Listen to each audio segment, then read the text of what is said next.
Baik, Assalamualaikum warahmatullahi wabarakatuh. Selamat siang rekan-rekan mahasiswa, terima kasih sudah bergabung di perkuliahan pada hari ini gitu ya, untuk mata kuliah metodologi penelitian. Pada hari ini kita akan membahas mengenai sitasi atau kutipan ya. Jadi di dalam penulisan ilmiah mau tidak mau, kita pasti akan menggunakan yang namanya kutipan, ya. Di tujuan pembelajarannya mampu menjelaskan konsep dasar kutipan, mampu menuliskan kutipan dan daftar pustaka dengan baik dan benar. Ini adalah pokok bahasan, pengertian, jenis kutipan, gaya sitasi, dan juga kesimpulan. Nah, jadi sebenarnya sitasi atau kutipan ini adalah kegiatan untuk pengambil alihan satu kalimat atau lebih, ya. Jadi nanti kita akan, memanfaatkan tulisan orang lain ya atau artikel orang lain, kemudian kita mengadopsi ke dalam penelitian atau tulisan yang mau kita buat, ya. Nah, kemudian ini sebenarnya fungsinya untuk apa gitu ya, memperkokoh argumen dalam tulisan sendiri. Artinya gini, misalkan gitu ya, saya, mahasiswa, kemudian saya mau menulis ataupun misalkan diri saya pribadi ya, saya mau menulis kemudian mengacu ke tulisan orang lain. Karena apa? Karena mungkin gitu ya, pengetahuan yang dimiliki ini dianggap, masih kurang sesuai ataupun ingin memperkuat apa yang disampaikan. Jadi misalkan untuk, pembagian data training, data latih itu saya akan mengacu ke tulisan yang sudah pernah ada gitu ya, yang mengatakan misalkan bahwa, pembagian yang maksimal untuk data tes dan data training ini 70-30 misalkan seperti itu, dan saya akan mengacu tulisan si A misalkan, ya. Nanti ketika ditanya, "Ini kenapa alasannya 70, banding 30?" Maka saya akan menyampaikan berdasarkan penelitian sebelumnya oleh si A, misalkan tahun 2021 mengatakan bahwa 70-30 itu hasil akurasinya lebih maksimal, misalkan seperti itu. Nah, kemudian sitasi ini penting dalam penulisan karya ilmiah karena penulis ingin menunjukkan tulisan yang bersumber dari karya ilmiah orang lain, menghargai karya ilmiah orang lain, dan menghindari plagiarisme. Ya, jadi untuk menghindari plagiarisme, ketika kita mengacu, misalkan gitu ya, tulisannya Lutfi Zadeh, maka saya akan memasukkan apa namanya, data atau artikel dari Lutfi Zadeh. Kemudian menguatkan ide penelitian yang dilakukan dan memberikan gambaran kualitas karya ilmiah yang dibuat. Jadi ketika saya misalkan mau membuat, penelitian atau penulisan tentang machine learning, ya, saya akan mensitasi, karya ilmiah orang lain yang lebih baik. Ya orang juga akan melihat, wah ini sitasinya misalkan dari Elsevier, kemudian juga dari Scopus misalkan seperti itu. Maka kita bisa melihat, oh bahwa penulisan yang kita buat atau penelitian yang kita buat ini berkualitas, ya karena memang masuk ke Scopus itu sulit. Kemudian memberikan informasi ke pembaca terkait informasi tentang penulis, judul, nama, dan lokasi penerbitan, tanggal tahun terbit, serta halaman karya ilmiah yang disitasi. Ya. Nah, ada beberapa pendekatan yang memang mengharuskan misalkan sampai dengan halaman ini harus ditulis ya, tapi ada juga yang memang hanya penulis, pengarang, dan tahunnya. Nah, apa sih sebenarnya kutipan gitu ya?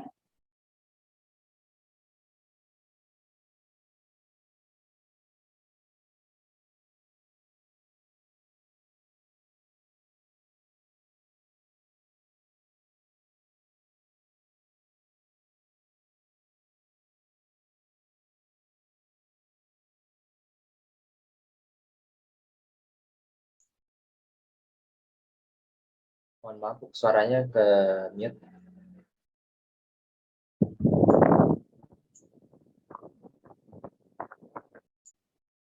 Oke, terima kasih. Ya, jadi kalau di sini disebutkan ya, ada beberapa pendekatan mengenai kutipan, ya.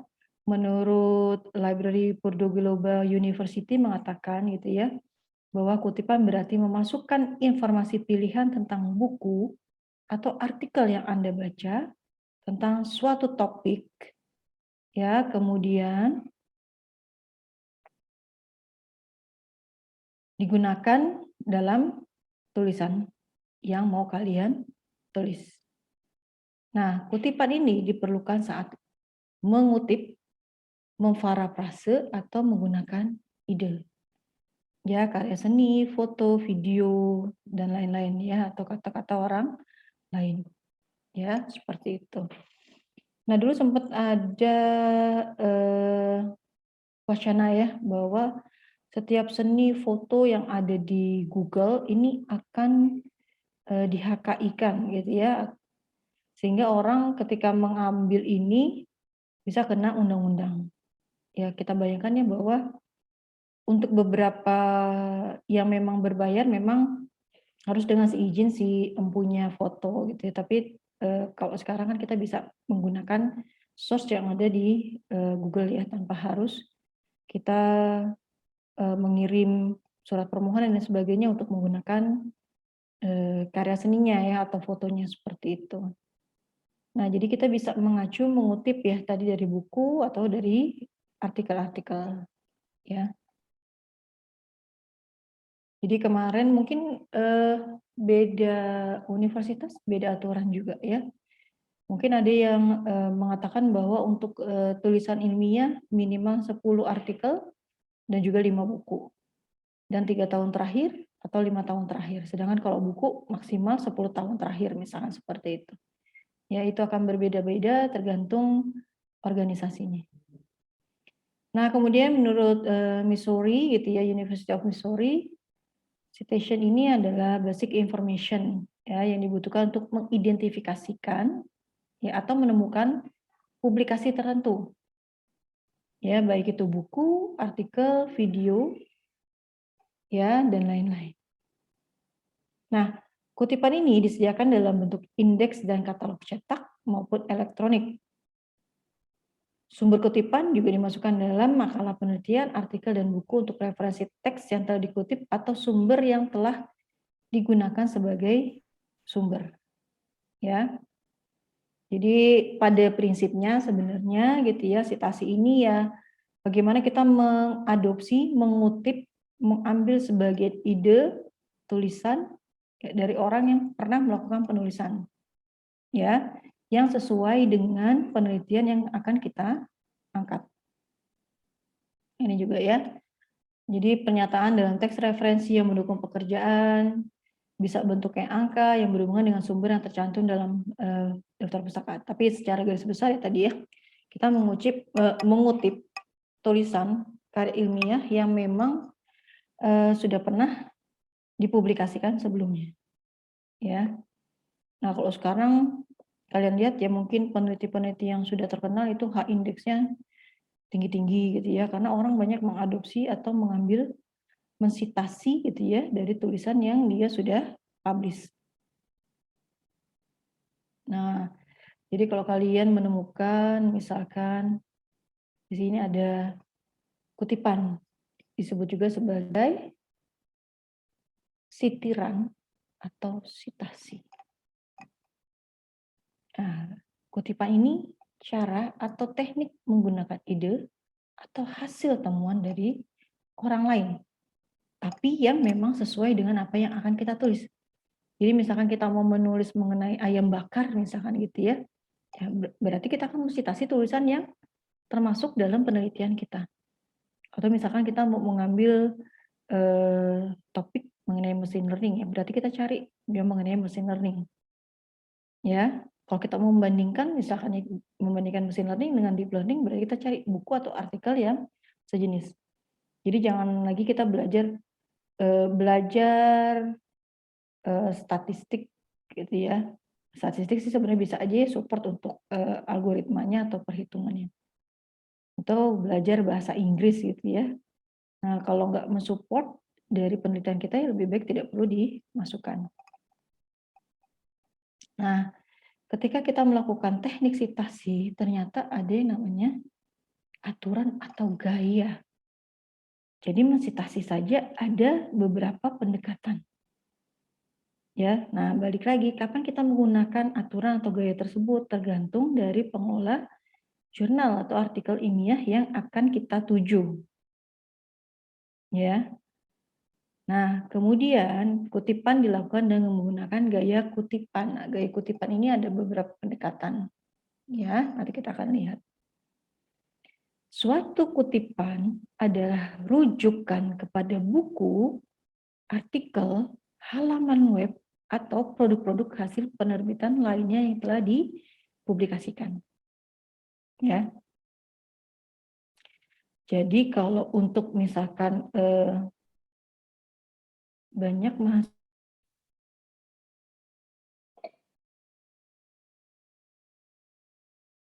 Oke, maaf ya. Bentar. Izin sharing screen kembali.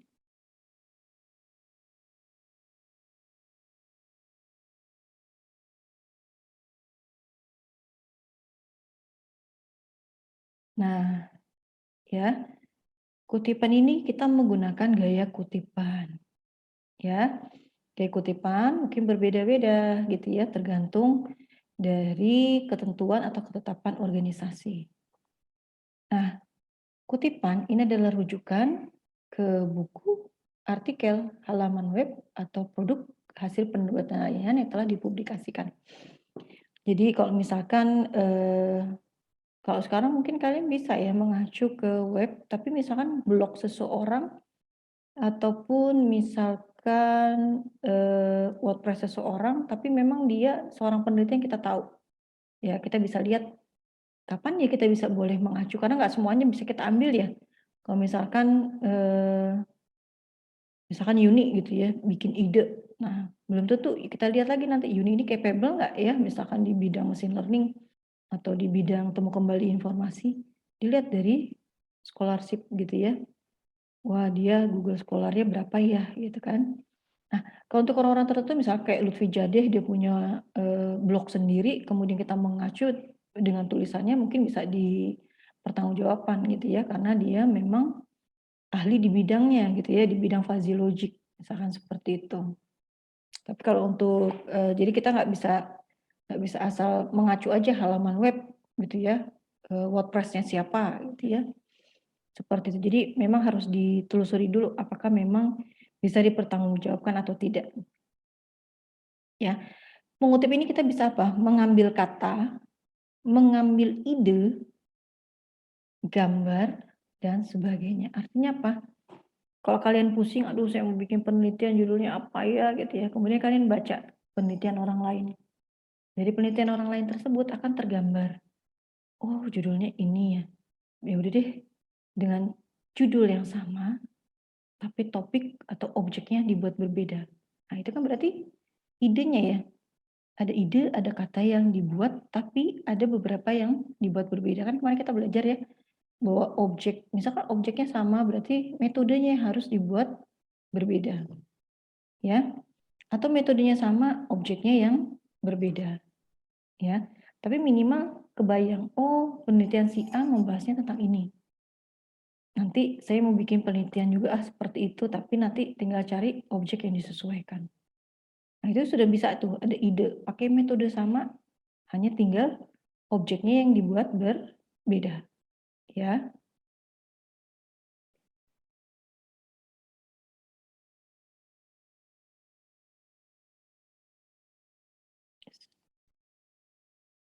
Nah, ketika kita melakukan penulisan ilmiah, ini harus diperhatikan juga nih. Ya. Ada sumber kepustakaan. Ya. Jadi seluruh sumber yang kutip harus dicantumkan pada daftar pustaka. Artinya apa?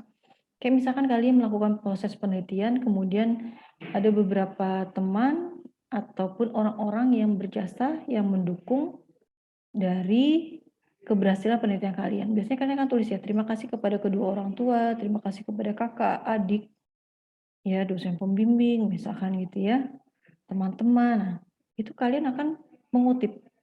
Nah, bayangkan ketika kalian menulis, terusnya kalian mengambil dari tulisan orang lain tapi tidak dikutip, ini yang harus dipertanyakan. Jadi, seluruh sumber yang kita tulis ini harus dikutip ya dan dicantumkan di daftar pustaka. Nah, ketika kita mengutip ya, artinya apa? Mengambil ide sebagian tulisan dari tulisan orang lain tapi tidak mencantumkan sumbernya, ini masuk ke plagiarisme. Ya, seperti itu. Jadi harus diperhatikan. Makanya ketika kita mengambil ide orang lain ini harus apa namanya, ditulis, sumbernya dari mana. Ya, konsepnya seperti ini. Plagiarisme terjadi ketika kita pakai ide orang lain tapi tidak mengakui. Ya. Nah, perhatikan juga ya. Jadi banyak kayak mahasiswa lihat tulisan sudah ada, dia misalkan untuk security system menggunakan, web gitu kan. Tapi webnya yang sama, di tempat yang sama, wah ya itu sama persis, yaitu plagiarisme. Atau sama ya, ada beberapa kakak kelas kalian, jadi memang nih pas dikumpul, jadi minggu kemarin dia masih belum punya apa-apa, tahu-tahu minggu ini pas pengumpulan dia sudah selesai. Nah, kebetulan dia diuji oleh dosen penguji yang sama. Dosen pengujinya membaca, ternyata isinya sama persis, hanya tinggal diganti objek-objeknya aja. Balik lagi ya. Nah, tapi kan Bu, dia objeknya berbeda gitu kan. Yang satu misalkan tentang jaringan di PTA, ya, yang satu di PTB.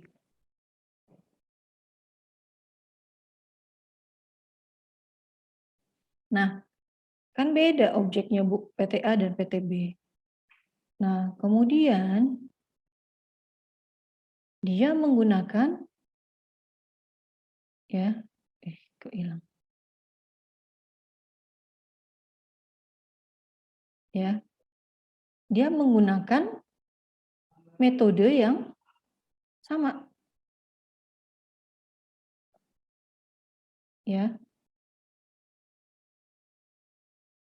Jadi yang satu pakai A, yang satu pakai B, metodenya sama,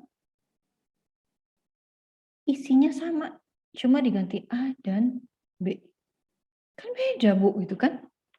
Kenapa dia bisa sama? Nah, balik lagi, it's okay, ininya sudah benar di judulnya. Tapi ternyata ketika kita buka isinya, rumusan masalah, gitu ya, kemudian tujuan dan manfaat, ini isinya sama persis. Misalkan dia bicara ada 3 suku kata, 1, 2, 3. Dia nulisnya juga sama, 1, 2, 3, hanya ganti objeknya aja. A yang satu B. Ya, itu juga kena plagiarisme.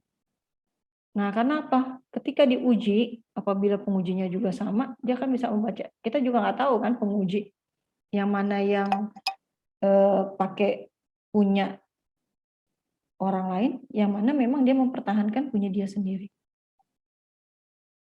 Nah, kalau yang kemarin ini dia jujur anaknya, iya Bu saya cuma ngopi dari siapa namanya temannya. Akhirnya dia diundur. Masih mending ya hanya diundur saja, tidak dikenakan sanksi kan gitu. Karena belum sampai dia ujian, sudah ketahuan duluan. Ya jadi dia belum sempat maju. Kalau sempat maju ya tadi ya, dia bisa dikasih sanksi. Ya. Dan mahasiswa ini juga tidak bertanya sama temannya gitu loh. Artinya apa? Dia tidak meminta izin misalkan Aldi gitu ya dengan Ardiansah. Nah, Aldi ini nggak ngomong nih sama Ardiansah, dia mau pakai tulisan dia. Itu tadi itu masuk ke plagiarisme. Dan untungnya temennya nggak ini ya, maksudnya nggak membawa lebih jauh. Ya dia udah maafin katanya. Ya bayangkan ya, jadi biar sama-sama jangan melihat. Makanya saya bilang lebih baik sih nggak ngeliat punya temen ya, karena kalau lihat punya temen tuh idenya itu kepikiran kayak temen kamu gitu. Ya, Kalau lihat sekilas is oke kan, kalau lihat sekilas, oh kira-kira begini, tapi dia juga nggak akan ingat kan temennya tadi ngomongnya apa, nulisnya apa gitu ya. Untuk menghindari plagiarisme 100%. Ya.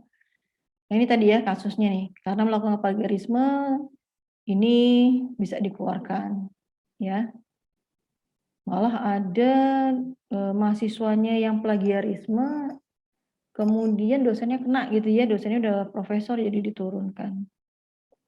Nah ini juga kadang-kadang kita kan coba dicek ya, udah ada belum di internet, akhirnya juga nggak sempat ngecek. Ya, ternyata udah publikasi. Wah, kalau udah publikasi udah susah. Ya. Jadi hindari plagiarisme, kutip sumber yang digunakan. Ya. Sekarang juga sudah banyak sih ya tools untuk melakukan apa? Parafrase kan gitu. Ya, yang bisa kita manfaatkan. Oke, kemudian kenapa sih kita perlu melakukan kutipan? Ya. Nah, kita bisa meyakinkan nih atau menunjukkan. Jadi kadang-kadang pembaca ini kurang jelas ya. Kalau skripsi mah isinya panjang kali lebar ya, istilahnya dari awal penelitian sampai akhir itu kita bisa baca, bahkan sampai lampiran. Tapi ketika kita membaca jurnal atau proceeding mungkin besar-besarnya saja. Ya, seperti itu. Jadi sama kayak kita misalkan melihat buku gitu kan, sebelum kita baca buku pasti kita baca belakangnya kan. Buku ini membahas bla bla bla bla. Wah, kita ngebayangin, tapi kita nggak tahu nih isinya udah sesuai atau belum. Gitu ya, kalau kita beli buku di Gramedia kan biasanya kita lihat belakangnya dulu ya. Subbabnya apa saja. Kalau itu menarik bagi kita minta dibukakan nih bukunya. Jadi plastiknya dibukain sama mbaknya baru kita baca. Ya, misalnya seperti itu. Jadi kita bisa memperlihatkan ke pembaca ya bahwa sumber-sumber yang kita gunakan seperti ini dan mereka juga bisa melihat ke sumber aslinya. Ya. Kemudian juga supporting ke peneliti ya, bahwa kita mengakui apa yang mereka tulis, yang paling penting menghindari plagiarisme, kemudian bisa melacak sumber yang kita gunakan. Benar nggak ya? Kemudian menghubungkan karya dan ide sebelumnya. Jadi kan kemarin kita tahu ya bahwa ketika kita mau melakukan penelitian, kita bisa membaca tulisan yang ada di bab-bab akhir gitu ya, ada di saran atau penelitian lanjutannya tuh apa yang mau diinginkan atau diharapkan. Ya, jadi bisa penelitian A, misalkan dia hanya pakai satu algoritma. Ya nanti kalian akan bahas, oh saya membandingkan deh 2 algoritma, atau nanti dibahas lagi. Atau pakai security system gitu ya, penguatan kunci bisa pakai 2 kunci, 3 kunci ya, dan seterusnya. Kemudian pembaca juga bisa memberikan informasi gitu ya, apakah bahan yang direferensikan ini mendukung argumen penulis atau tidak. Nah, bisa juga apa? Pembaca ini mengetahui nih, mengukur kekuatan dan validitas materi yang kita gunakan. Ya, kalau dia mengacu ke tulisan orang-orang yang sudah terkenal yang memang ahli di bidangnya, maka kita bisa bilang atau kita bisa mengatakan hasil penelitian yang kita lakukan ini sudah baik. Ya, tapi kalau enggak ya hanya sebatas untuk referensi biasa saja. Oke, kemudian yang perlu dikutip apa saja ya? Nah,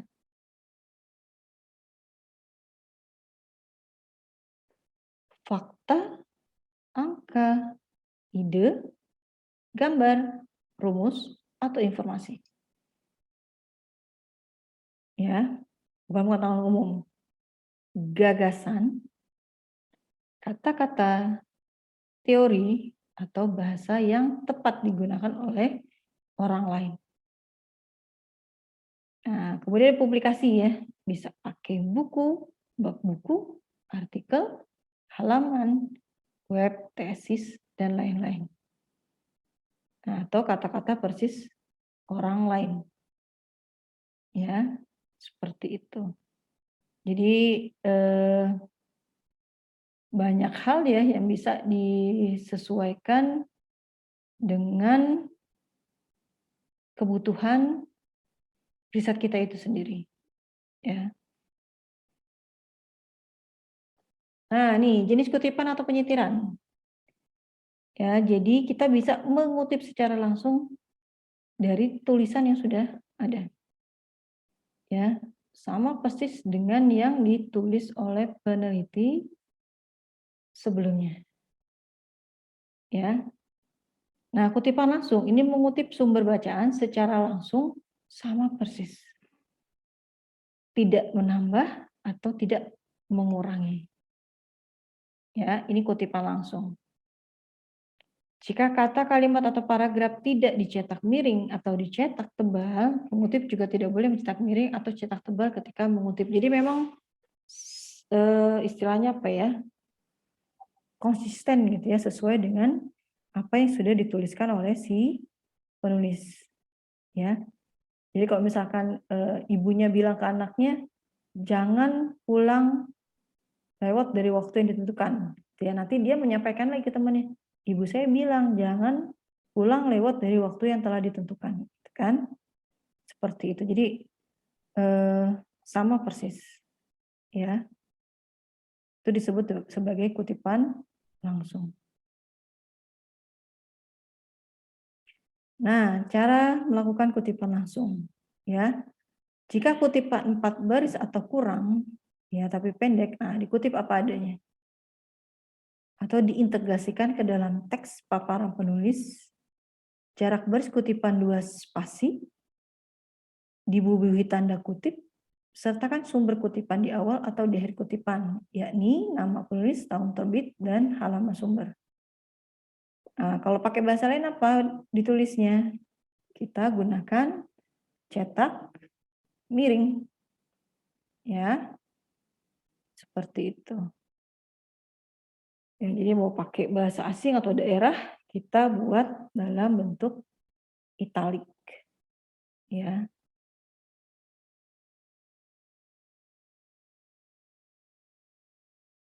Nah, kalau ada kesalahan penulisan bagaimana? Kita bisa tambahkan kata sik dalam kurung. Sik di dalam kata yang salah tadi.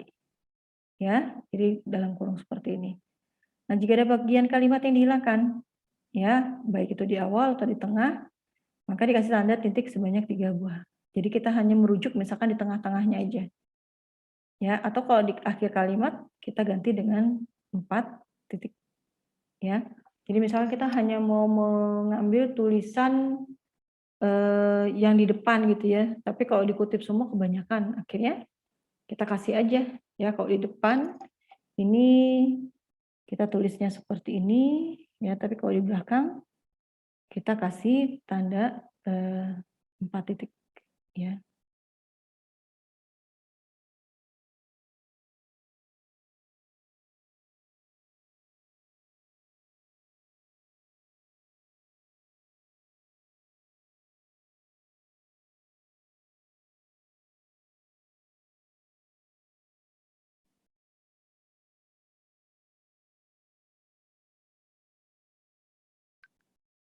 Oke, kemudian kalau lebih dari 4 baris bagaimana? Nah, langsung tapi panjang. Nah, dikutip apa adanya atau bisa juga dipisahkan ya dari teks ya. Dari teks paparan penulis dalam format paragraf di bawah paparan penulis. Jarak baris kutipan 1 spasi, sertakan sumber di awal atau di akhir. Ya, ini tergantung ya nama penulis, tahun terbit, dan halaman sumber. Ini sama ya, kalau bahasa asing tulisan dibuat italik ya atau dimiringkan. Nah, kalau kutipan tidak langsung, kalau tadi langsung yang berasal dari sumbernya langsung, kita juga bisa kutipan tidak langsung ya. Jadi ini kita menggunakan ide dari orang lain. Nah, dengan cara apa? Menulis ulang dengan kalimat sendiri sesuai dengan pemahamannya. Ya. Jadi misalkan kayak tadi ya beberapa universitas memberikan informasi mengenai pemahaman tentang kutipan. Kemudian kita mau menulis sendiri, kutipan itu artinya misalkan mengambil gagasan atau ide orang lain untuk membantu proses penelitian misalkan. Nah, itu tadi kutipannya tidak langsung karena menggunakan pemikiran sendiri. Ya. Nah, penulis tidak menulis sama persis dengan tulisan atau paragraf kalimat yang dikutip, Ya, kutipan tidak langsung ini juga bisa disebut parafrase dan meringkas. Ya, parafrase itu pengungkapkan kembali dengan konsep atau dengan cara lain namun tanpa mengubah maknanya. Jadi kalau di SMA mungkin kita pernah belajar konsep parafrase ya. Jadi ada sebuah kalimat kemudian kita suruh lakukan parafrase. Sebenarnya fungsi ketika kita SMA itu belajar parafrase ya tadi ya untuk kepenelitian ilmiah juga. Jadi istilahnya kita memiliki kemampuan untuk bisa mengemukakan pendapat dengan cara yang berbeda. Ya, seperti itu. Nah, parafrase ditulis frasa demi frasa dari sumber menjadi kata-kata sendiri. Aduh, ini kayaknya buku ini terlalu sulit ya ketika kita mengacu gitu ya, sehingga kita membuat tulisan sendiri ya. Oh, artinya ini, ya udah deh tulis aja lagi gitu. Ya. Nah, parafrase ini bisa panjang yang sama atau bisa juga lebih pendek. Ya. Sama ya kayak kita misalkan mentranslate bahasa Inggris. Ya, kalau kita mentranslate bahasa Inggris itu biasanya hasilnya lebih panjang karena bahasa Inggris ini bahasa yang efektif. Ya, ketika kita menerjemahkan ke bahasa Indonesia biasanya kalimatnya bisa lebih panjang. Parafrase berarti menulis ulang lengkap dari sumber yang digunakan dan bukan hanya penataan ulang kata-kata. Ya. Nah, ini perlu dilakukan parafrase. Sama nanti seperti kalian ketika nanti menulis skripsi, ini perlu dilakukan parafrase. Ya, karena harus lolos cek plagiarisme. Ya. Kalau kita lihat di internet mungkin banyak ya alat bantu untuk bisa mensupport atau mendukung proses parafrase. Ya, seperti itu. Atau malah ada jasa parafrase tuh. Karena mungkin kalau yang belum ngerasain belum merasa pusing ya, tapi ketika kayak kita misalkan di universitas itu kan bikin borang ya. Borang itu nggak boleh satu universitas dengan universitas yang lain, bahkan untuk program studi yang sama, tulisannya juga sama. Sehingga apa? Kita harus parafrase. Kita bayangkan nih, kayak misalkan di UPN aja ada berapa program studi, sekitar 23 atau 25 program studi.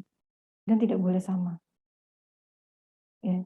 Jadi kalau kita sudah kehabisan ide, biasanya kita lempar ke teman, tolong dong diparafrase. Nanti temennya udah pusing lagi, kita pindahin lagi ke orang lain. Sampai sesuai dengan batas yang sudah ditentukan. Ya, jadi ada yang 20%, ada yang 25%, ada yang harus 30%, tergantung dari kebijakan organisasinya. Ya, seperti itu. Jadi proses memparafrase malah kadang-kadang parafrase itu bukannya malah turun similarity-nya, tapi kadang-kadang bisa naik. Jadi ketika kalian mau parafrase, file awalnya jangan dihapus. Ya, misalkan tadinya udah 25%, ternyata kita parafrase malah jadi 30%. Nah, kalau sudah 30% kita balik lagi aja ke yang sebelumnya yang 25%. Ya, jadi jangan dihapus karena capek juga loh. Ya, melakukan parafrase itu. Apalagi untuk tulisan yang tebal-tebal gitu kan, banyak sekali yang harus kita parafrase. Kemudian kutipan tidak langsung ini bisa meringkas, menempatkan ide utama suatu bagian ke dalam kata-kata kita sendiri. Ya, ringkasan bisa jauh lebih pendek, tidak mengubah arti dari sebenarnya. Ya. Kemudian penulis bisa merangkum, merangkai kalimat berdasarkan dari artikel atau sumber lain. Ya.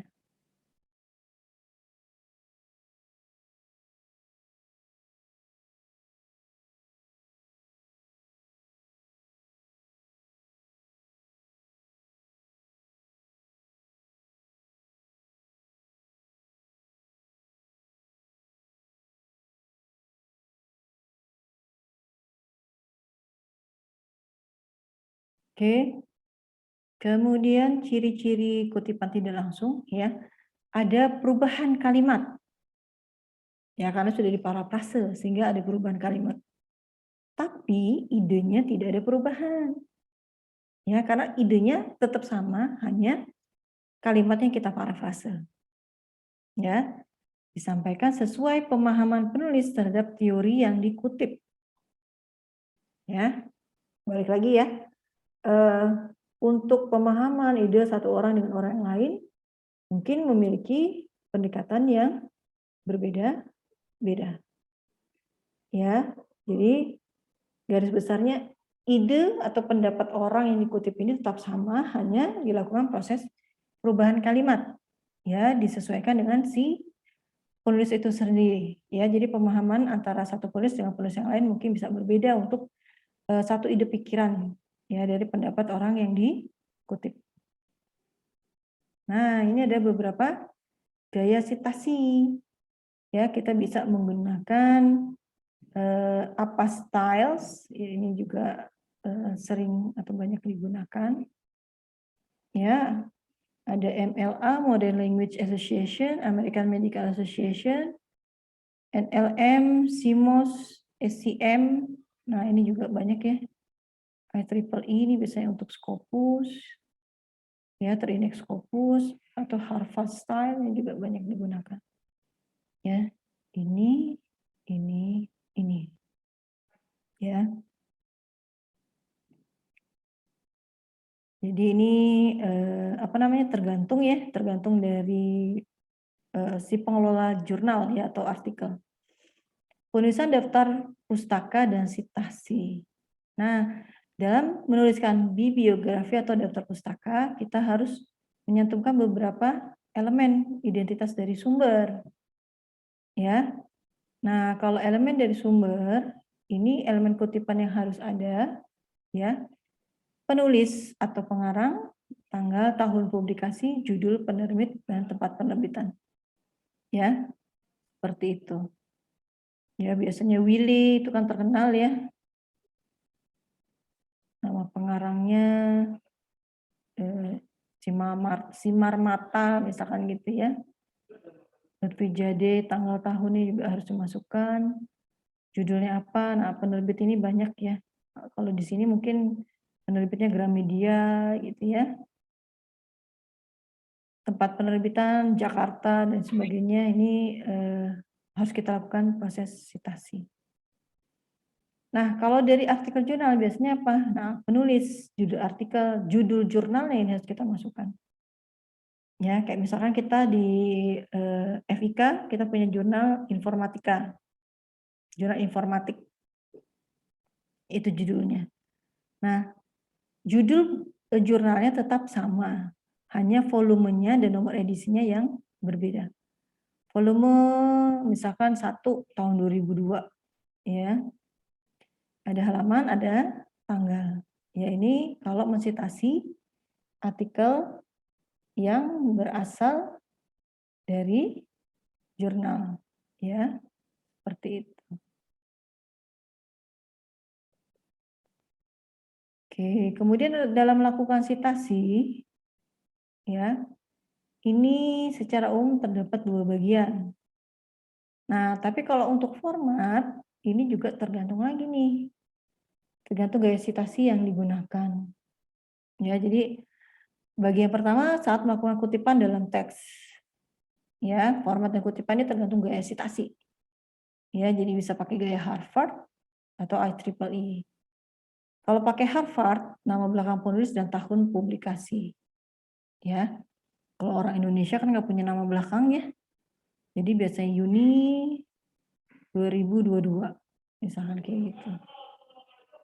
Ya, jika tidak ada penulis yang dapat dilihat, ya, judul dan tanggal digunakan. Ya, seperti itu. Jadi kalau tidak ada penulis yang bisa kita baca atau kita lihat dengan jelas, judul dan tanggal ini akan kita gunakan. Ya. Nah, misalkan contoh, ya, Jadi kalau yang ini adalah sitasinya, ini adalah referensinya. Ya. Sitasi itu tuh yang ada di tulisan, misalkan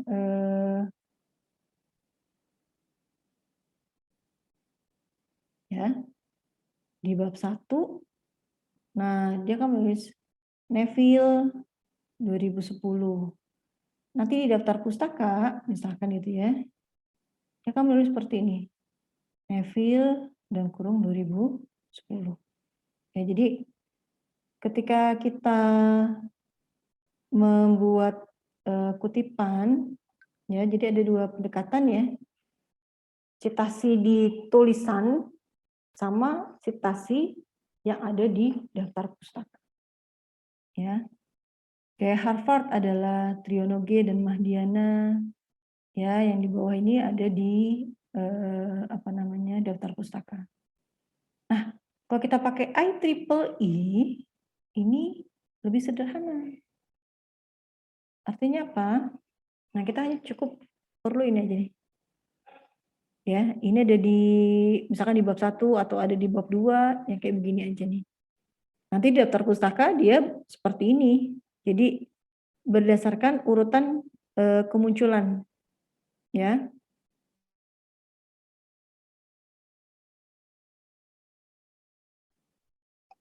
Oke.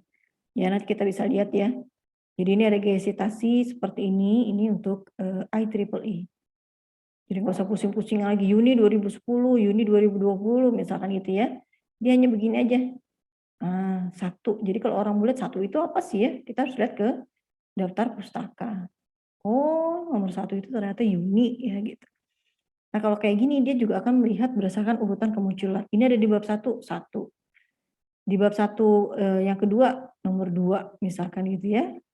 Berurut istilahnya seperti itu kalau menggunakan konsep IEEE. Nah, kemudian ada daftar referensi yang kita gunakan ya. Jadi bagian pertama ini harus terdaftar pada bagian kedua ya atau di daftar pustaka. Ya, jadi ini contoh penulisan daftar pustaka untuk gaya Harvard. Ya, misalkan ini di daftar pustakanya ya Neville 2010. Kode lengkap untuk referensi ini judulnya, ya penerbitnya, ini tempat atau kotanya. Ya, ini nama penulis, ini tahun terbitnya, ini judul bukunya, ini penerbitnya, ya ini tempatnya. Ya, seperti itu. Jadi kita tahu ketika kita mau, saya kayaknya tertarik juga nih, mau membeli buku tersebut gitu ya, kita bisa searching. Ya, Neville 2010, University Press misalkan. Biasanya akan lebih mudah telusur ya. Kalau ini mungkin panduan lengkap untuk referensi dan menghindari plagiarisme gitu kan. Wah, ini banyak yang nulis gitu kan, tapi saya tertariknya tulisan Neville nih. Jadi kita tulis Neville 2010 New York judulnya apa. Itu akan membantu kita di dalam mencari referensi yang kita butuhkan. Ya, seperti itu.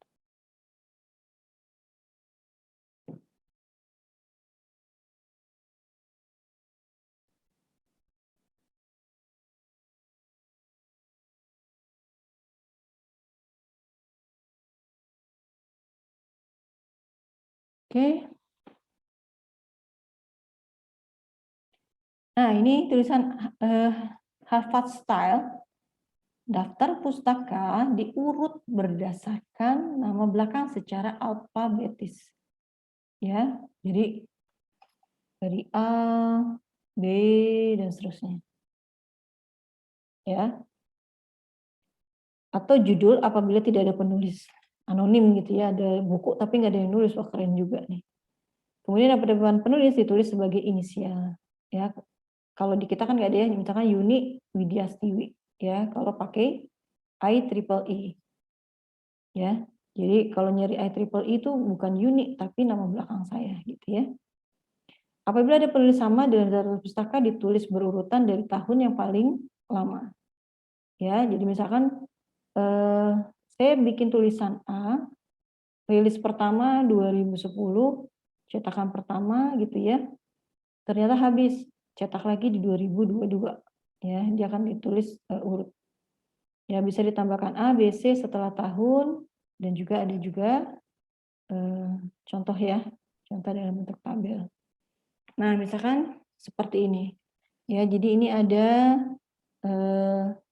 contoh kutipan ya. Ini yang ada di tulisannya, diisi dari bab 1 sampai dengan simpulan. Sampai dengan simpulan. Ini biasanya bisa mengacu ke sini. Kalau ini adanya di daftar pustaka. Ya. Jadi dalam tulisannya kalau satu penulis ini tulisnya Kim 210 ini nomor halaman. Ya, kalau 2 Kim kemudian nama kedua, nama ketiga, halaman ini untuk 3 penulis. Nah, kalau lebih dari 3 penulis kita sebut sebagai Kim et al. Ya.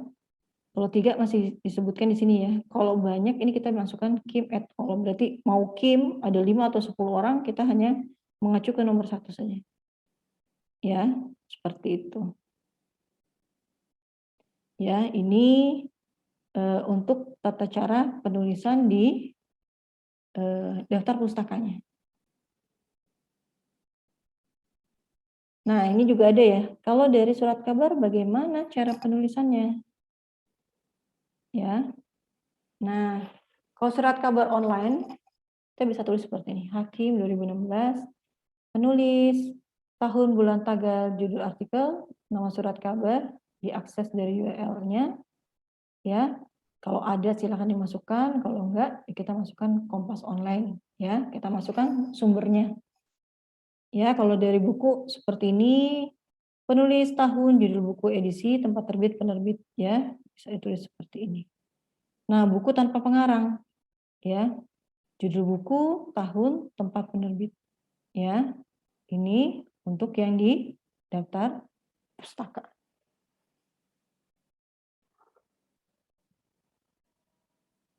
Nah, kalau menggunakan pendekatan IEEE, ya, kita menggunakan ya kurung siku dan juga nomor berdasarkan urutannya. Jadi kurung siku ini berdasarkan urutan kemunculan di dalam penulisan. Ya, seperti itu. Nah, kemudian semua yang tercantum dalam daftar pustaka ini mengacu pada kutipan dalam teks. Ya, daftar pustaka disusun secara numerik. Ya, jadi nanti 1, 2 dan seterusnya. Itu kalau menggunakan IEEE. Nah, penulisan daftar pustaka menggunakan IEEE style ketentuannya sebagai berikut. Ya, jadi kalau kita pakai IEEE, ya, menggunakan angka numerik yang diletakkan di kotak persegi, ya, kemudian menaruhnya pada akhir kalimat. Ya, angka numerik yang terletak dalam kotak persegi dibuat sama persis dengan daftar pustaka pada halaman akhir karya. Artinya apa? Yang kita sitasi dengan yang di daftar pustaka, ya, ini urutannya sama kemunculannya. Kalau ini munculnya 1, 2, maka di daftar pustaka juga akan muncul 1, 2, dan seterusnya.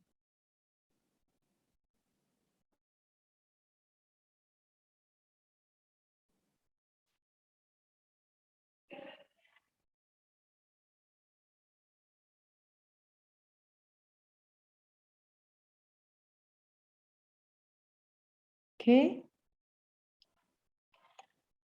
Nah, daftar pustaka harus sama persis dengan urutan numerik yang sama dengan teks. Ya, karena makanya itulah fungsi dari reference manager. Ya, sebenarnya ada di Leads ini, nanti saya coba lagi ya, saya buka apakah bisa atau enggak, tadi muter-muter aja soalnya. Yaitu ada salah satu ya Mendeley itu kita bisa gunakan untuk apa namanya? Membuat reference manager. Ya.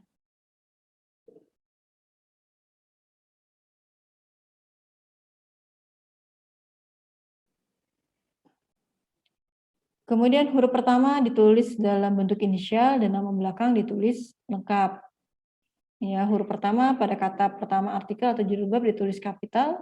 Untuk judul buku ditulis huruf kapital pada awal setiap kata. Ya. Judul artikel atau judul bab diberikan tanda kutip, sedangkan judul buku, jurnal, website dicetak miring. Ya, kita lihat dalam bentuk apa namanya?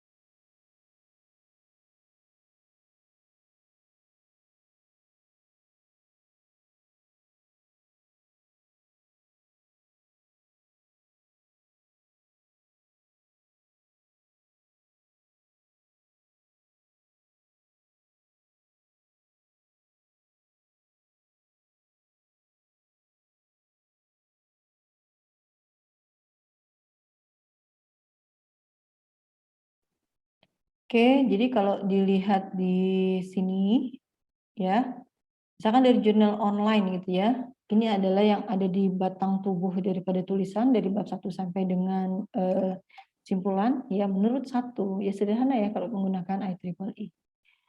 Nah, ini kemunculan kedua, ini kemunculan ketiga. Ya, misalkan seperti itu. Ini dari jurnal misalkan ya, ini dari buku. Nah, ini adalah cara penulisannya. Ya.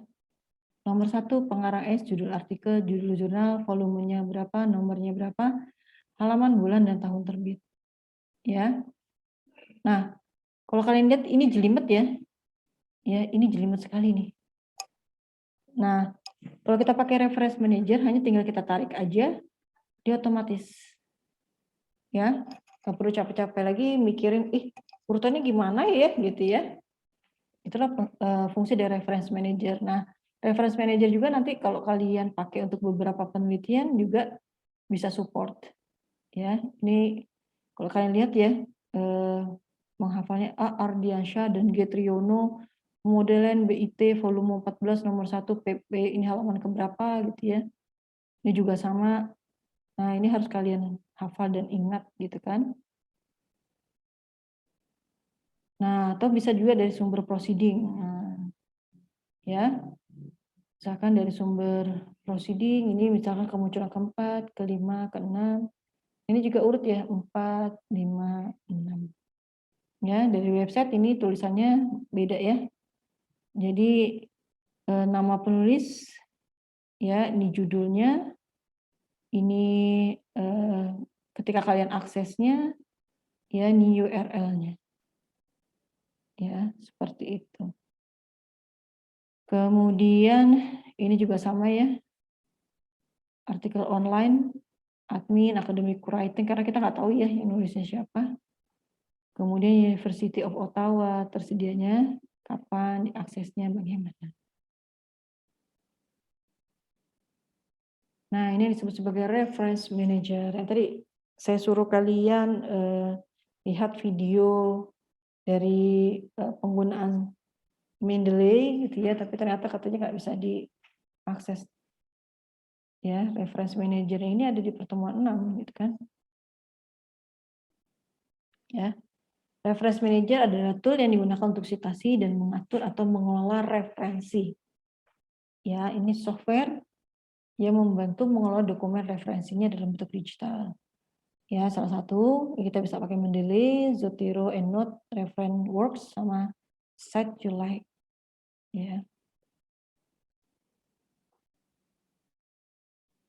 Oke. Nah, ini tergantung kalian sukanya pakai yang mana gitu ya, atau kebiasaannya pakai yang mana, ini bebas sih sebenarnya. Ya, cuma ketika kalian menggunakan misalkan Mendeley ya, kalian harus download dulu ya, apa-apa saja yang mau kalian gunakan ya. Jadi sebelum kalian melakukan penelitian, kalian harus searching dulu nih. Makanya kemarin kan kalian disuruh cari ya. Jadi misalkan kalian tentang topiknya A, kalian carilah dari jurnal, proceeding, atau dari buku gitu ya. Kan bisa banyak ya. Nah, kalau sekarang enaknya itu kan bentuknya dalam soft dokumen ya. Soft dokumen, bentuknya PDF misalkan. Ini kita kumpulkan nih. Kita kumpulkan dalam satu folder ya, untuk penelitian A misalkan. Sehingga kita bisa baca nih, oh saya mau mengacu tulisannya si misalkan si B, si C, si D, dan seterusnya. Ini tinggal tarik-tarik aja gitu. Ini penelitian ini sudah pernah dikerjakan siapa ya? Gitu. Jadi nggak pusing. Jadi bukan berarti ketika kalian mensitasi baru cari, tapi bisa kalian baca-baca dulu kan sebelum kita melakukan penelitian kita harus baca-baca dulu ya jurnal-jurnal sebelumnya gitu kan. Baru nanti kita bisa masukkan dalam sebuah folder ya. Oke. Ini saya coba perlihatkan ya. Contoh. Oke, misalkan di sini ini contoh ya. Ini contoh referensi ya dalam bentuk IEEE. Ya kalau pakai IEEE ini kan gampang ya. Ini hanya satu, berarti ini kemunculan yang pertama nih. Ya kalau kita pakai referensi ini ketika kita klik pasti seperti ini. Nah kita misalkan mau cari ya, dia disitasinya di mana ya? Nah kita bisa searching di sini ya.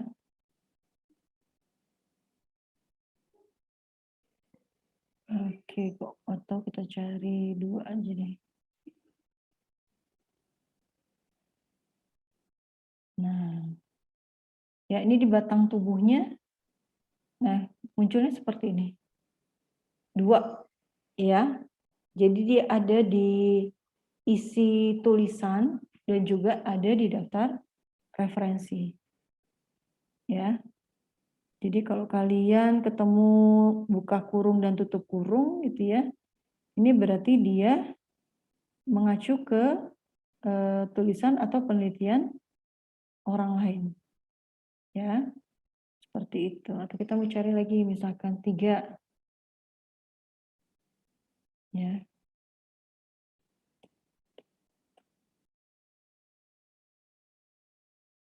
Nah, nih. Ya. Nah, kalau ketemu angka 3 ini jangan bingung ya. Ini 3 apa ya? Dan dia berarti mensitasi dari tulisan. Ya. Oke. Saya akan perlihatkan juga di sini ya. Di daftar pustaka ini pakainya apa namanya? IEEE. Ya. Kalau pakai reference manager, misalkan, oh ternyata dia nggak pakai IEEE ini, ya, tapi pakainya Harvard misalkan. Ya udah kita tinggal pilih Harvard, ya, yang tadinya 1, 2, 3, ketika kita pilih Harvard, ya ataupun apa ya, misalkan pakai apa, mana apa ya. Nah, otomatis dia akan berubah seperti ini. Tanpa kita harus, aduh capek-capek ngerubah lagi, ya. Dari 1, 2, 3, 4 ini akan urut berdasarkan apa namanya, nama. Ini tinggal dirapikan aja sih sebenarnya ya. Berdasarkan alfabetik. Ya, seperti itu. Nah, kemudian ini dari sisi kemudahan ya, kalau ternyata kita salah, harusnya bukan IEEE, misalkan kita ganti dengan yang lain, ini lebih cepat. Ya, jadi di sini banyak pilihan ya, tergantung kebutuhan aja. Ya, ada apa, IEEE, kalau nggak ada, misalkan Harvard, tinggal kita cari ya, more styles. Oke.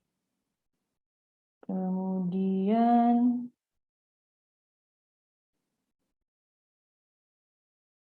nah, ini contoh tampilan dari apa namanya, Mendeley-nya ya. Kita bisa buat folder-folder ya, di dalamnya ini banyak apa namanya, penelitian-penelitian sebelumnya ya, punya orang lain dikumpulkan dulu dalam satu folder, kemudian kita upload di Mendeley, nanti tinggal kita citasi. Ya, ini juga ya. Nah, ini juga. Jadi, kita kumpul-kumpulkan dulu nih, teori-teori yang, relevan ya, yang sesuai dengan penelitian yang mau kita angkat, ya. Nah, seperti ini. Ya. Sudah ada doi-nya, jadi kita bisa lengkapin di sebelah sini, ya. Jadi ketika pas apa namanya, disitasi, ini hasilnya sudah jelas, ya.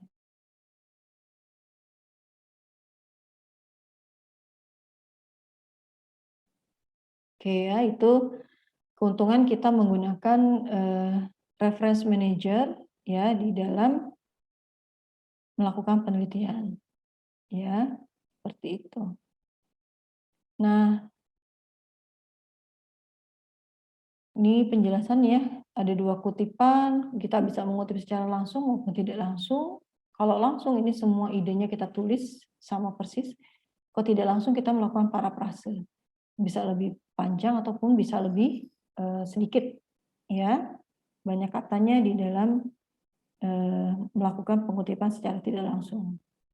Reference manager ini tools yang bisa membantu kita gitu ya, di dalam mempermudah pengelolaan terhadap, referensi, ya, seperti itu. Baik, terima kasih atas kehadirannya rekan-rekan mahasiswa. Semoga apa yang disampaikan memberikan pencerahan bagi kalian di dalam melakukan proses penelitian. Baik, saya akhiri. Wassalamualaikum warahmatullahi wabarakatuh.